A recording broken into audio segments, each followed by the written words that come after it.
What I wanted to talk about today is essentially some of the kind of journey that Centrica has been going through. So it's not necessarily about the detail of implementing Plexus or anything like that. It's more about the kind of setting up the framework, setting up the usage, and how you're going to get the best out of Plexus and the framework within the company.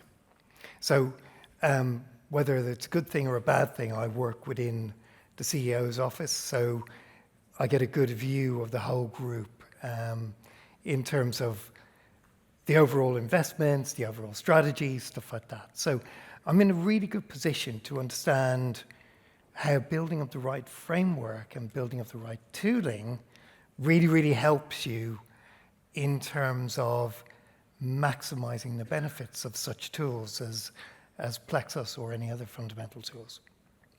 So that's pretty much the kind of context of this in terms of building resilience. It's more about the journey that we've been going through at Centrica. We went through a phase of actually toning down a lot of our fundamentals. Then we decided to do lots of investments, as you'll see, and just building up the background to that and making the right decisions is key. So if I just do a bit of an introduction to Centrica.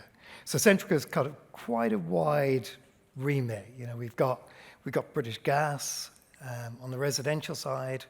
We've got British Gas in Ireland, Borgos, Erin, if I get it right. We've also got the kind of the infrastructure area. So when we say infrastructure, we've got gas storage, we've got batteries, we've got CCGTs, we've got solar. So we've got quite a diverse portfolio. We've just invested in LNG facility in terms of Isle of Grain. And then we have the optimization business. So the optimization business covers the trading and optimization of all of our assets. Now, one of the key things with the optimization business as well is that actually we have a global LNG presence. So not only are we looking at carbon markets, power markets, but actually we're looking at international LNG markets, which makes it even more and more complicated, as David pointed out earlier and spoiled it for me in terms of complications. It gets even worse when you start to look at the LNG markets. So one of the key kind of principles for us is going through the stakeholder engagement to actually build up a framework of how we're going to use Plexus, how we're going to use fundamentals, and how we're going to make our ultimate investment decisions, strategic decisions. But what was key we found is actually it wasn't necessarily we'll buy Plexus, we'll buy RBAC or whatever. It was very much around that stakeholder journey and getting stakeholders on board. And that in itself took about 6 to 8 months before even in going to an investment committee and saying, please can I resource up, please can I get Plexus? And then we can start down the route of producing projections. So this is one of the kind of things that I thought this was a useful kind of example because we've had to start up from scratch and create that stakeholder buy-in. So what we start with is our Centrica House View. So our Centrica House View is essentially as a warehouse of everything we believe as a Centrica group. So it's not like an Aurora or a Woodmac view. It is our view. And it is our view of how decarbonisation will progress, what the challenges are, everything like that. And it's like a single warehouse that if anyone's doing a projection, they come to us.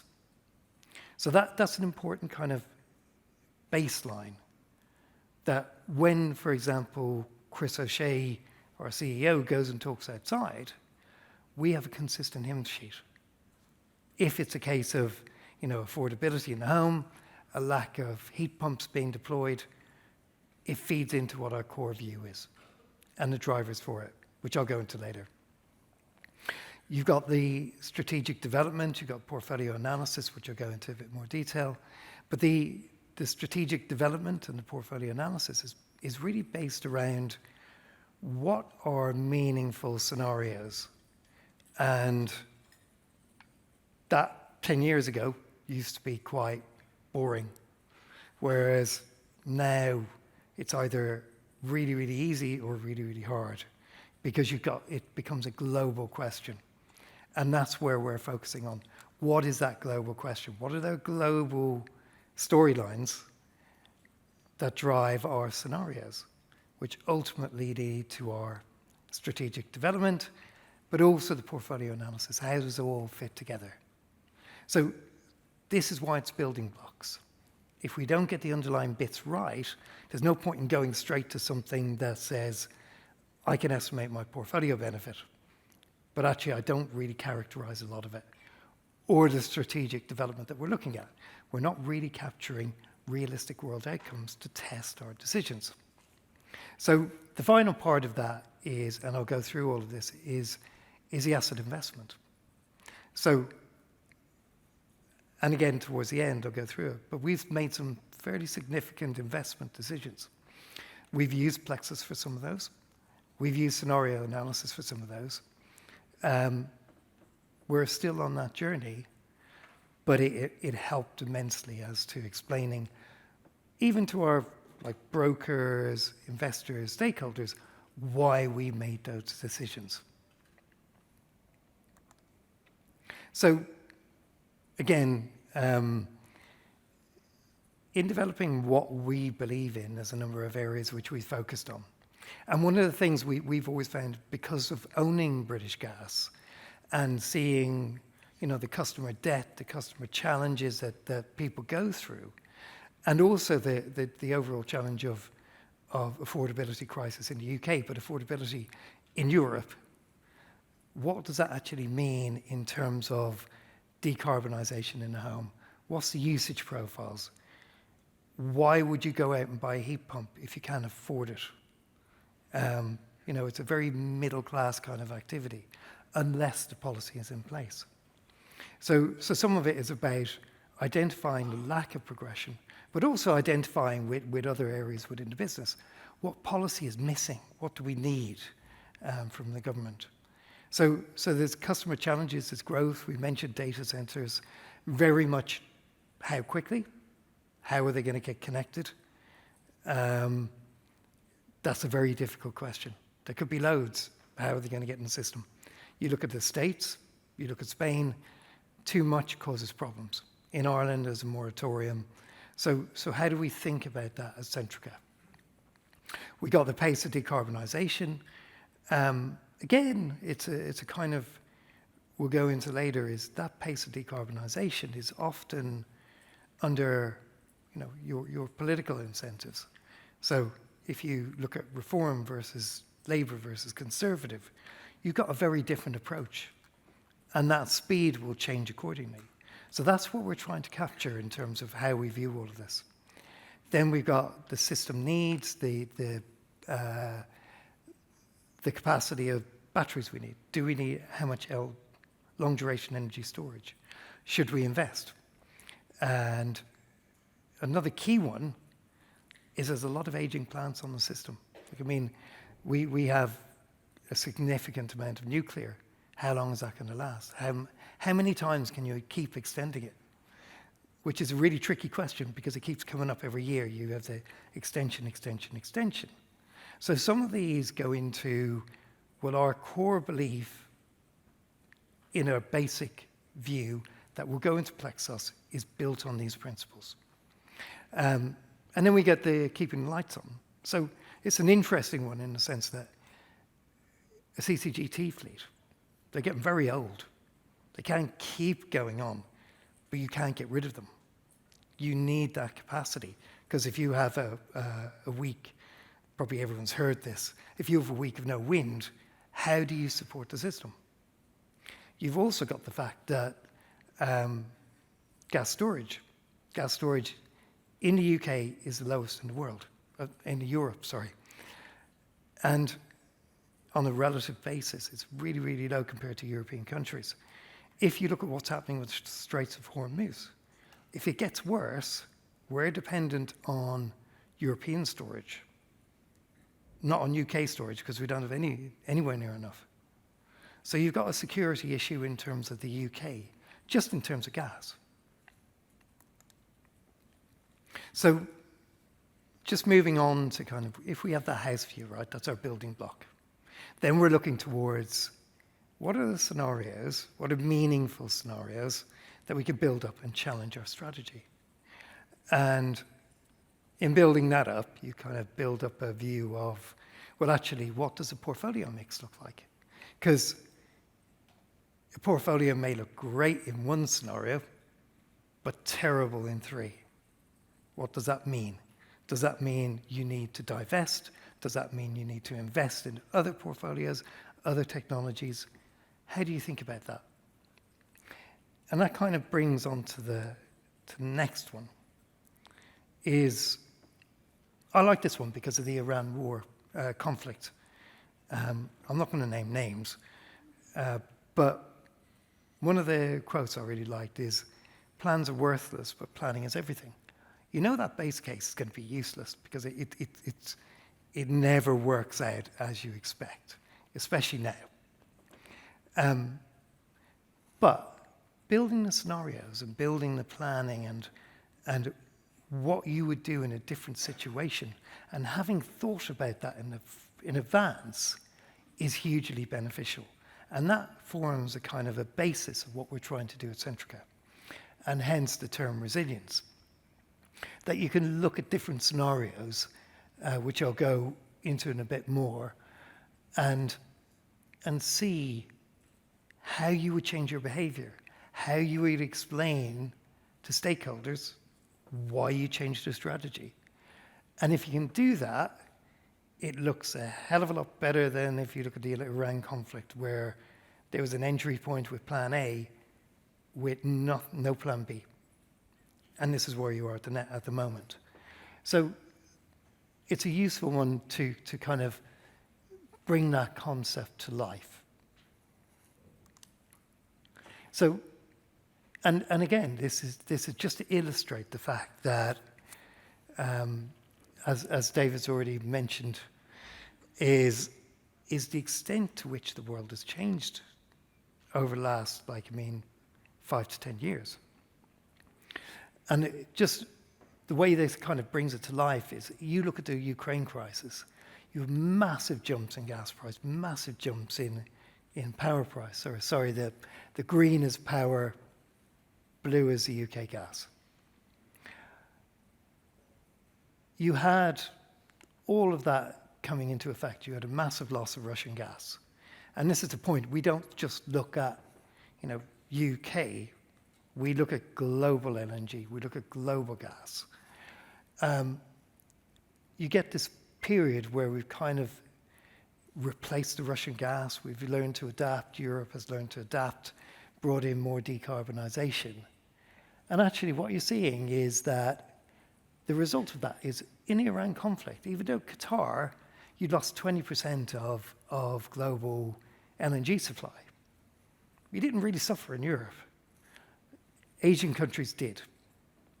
And they had a loss, they had demand turndown, demand destruction, switching to coal, stuff like that. That enabled them to weather it a bit better. So what we're seeing more recently is that actually decarbonisation has really helped pacify the impact of higher gas prices. So it doesn't look nearly as bad as the Ukraine. But if you keep going, then that becomes a problem. Your gas storage, the lack of flexibility within the UK then becomes an issue. But it's still a warning sign, because if you look in the right-hand side, top corner, that is a split of how much gas, the gas demand in the UK.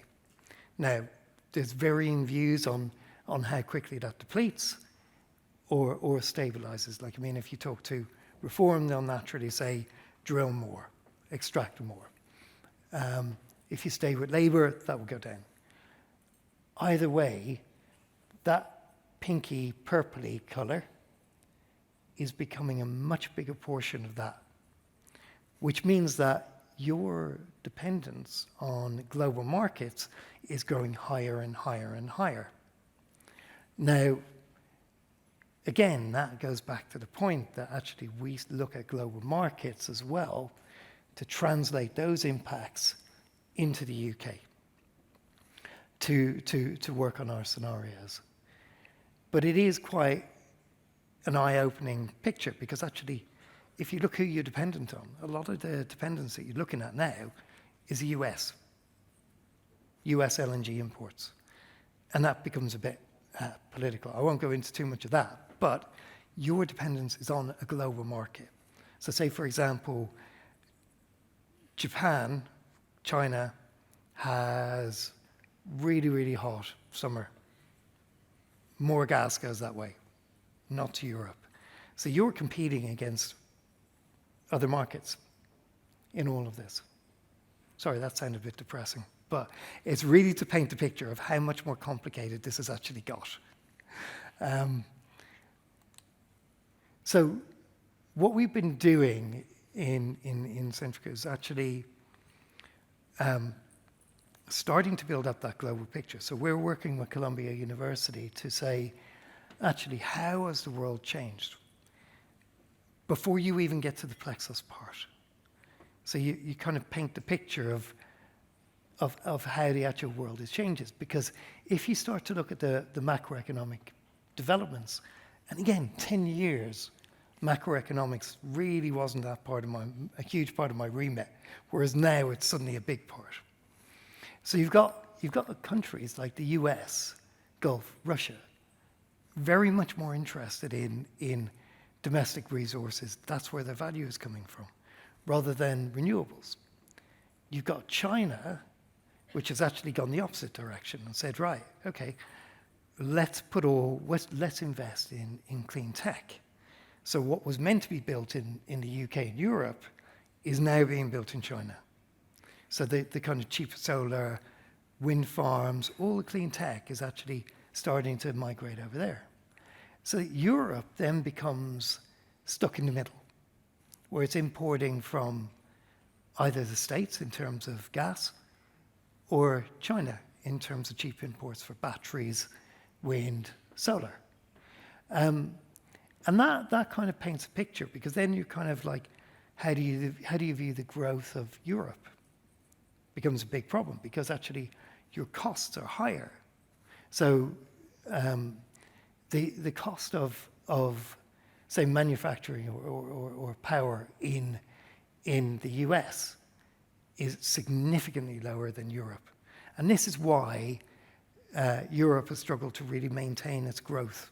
It's been stagnant, and that's why we're not seeing that growth in demand, which again goes into your plexus model.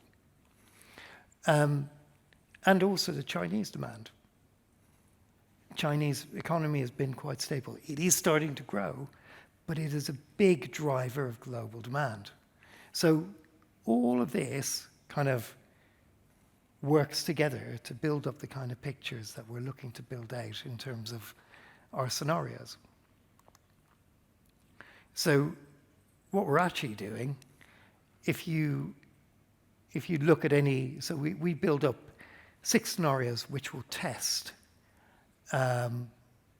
which we will develop granular plexus models for, and gas models, to kind of go, in this world, what does it mean? What does a global fragmentation world mean? People don't, the trade between countries starts to disintegrate. We're already seeing that. Net zero. Say, for example, now, net zero used to be a big thing. You know, our governments always used to talk about net zero, but actually probably going to get to net zero now for a completely different reason than you did originally. Because actually you're more worried about security of supply, you're more worried about the costs of fuels, and you'd rather be more independent. So there can be subtle differences in all of these storylines. which is really good when it comes to educating your senior stakeholders, because they get to really understand the fundamentals that you're talking about. You're no longer kind of going, here's my fundamental projection. You're actually bringing them along the journey, which is what we're trying to do at the moment, which takes a long time, but is worth it in the end. So each of these storylines and scenarios, as I said, we use Columbia University to support, ends up in our Plexus modeling, in growth forecasts, storage, renewables, what kind of technology types we might see coming through. So, so very much a kind of a holistic macro picture of what the world could look like. So I've spent a lot of time in terms of that strategic development and portfolio analysis. But there is a point to that. You go back to the planning, you go back to the without a plan, planning is worthless, but a plan is worthless, but planning is everything. This is exactly the point. When it comes to plans changing, when it comes to impacts, when it comes to the Hormuz, blocking of Hormuz, it makes it so much easier to explain to stakeholders what's going on. And then you can put the model runs to it and quantify it and dig deep into what's really happening. So this is part of our framework where we've got Plexus to really go into the European, the power market, stuff like that. We've got another tool called RBAC, which looks at global LNG, and we couple the two together to bring those storylines into reality, which goes into our portfolio analysis, which really kind of enables you to kind of go, okay, let's invest in a CCGT. What's that going to look like in all these worlds? In a decarb world, maybe. Depends what you're going to do with long-term, long-duration energy storage.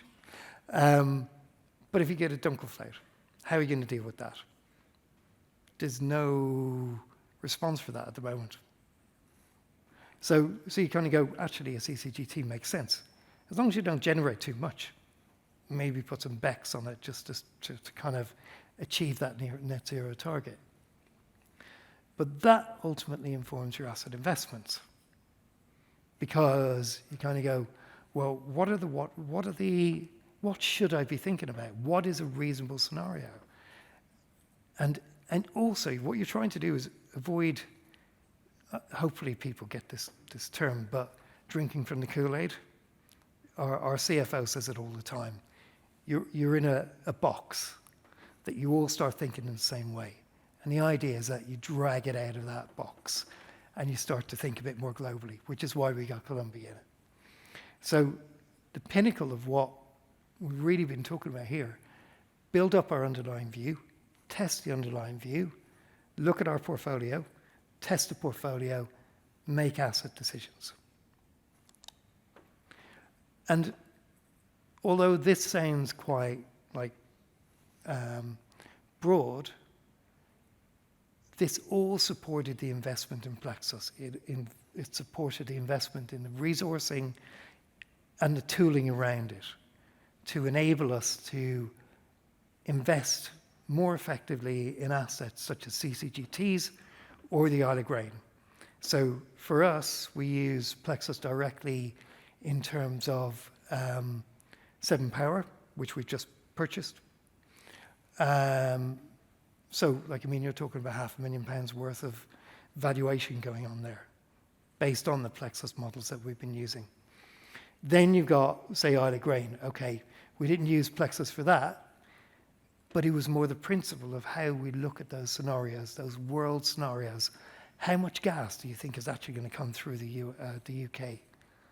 There's a hell of a lot of variety. It used to be easy, but the variance in that is massive. And that variance determines the value of Isle of Grain. Because if you don't have that much gas coming through into the UK, you ramp up decarbonisation, the value of that asset drops. It then becomes a strategic reserve rather than an ongoing concern, which none of our board would be particularly happy about.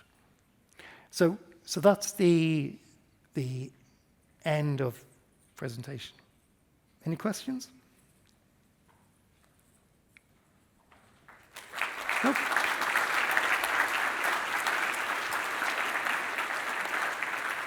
Well, thank you.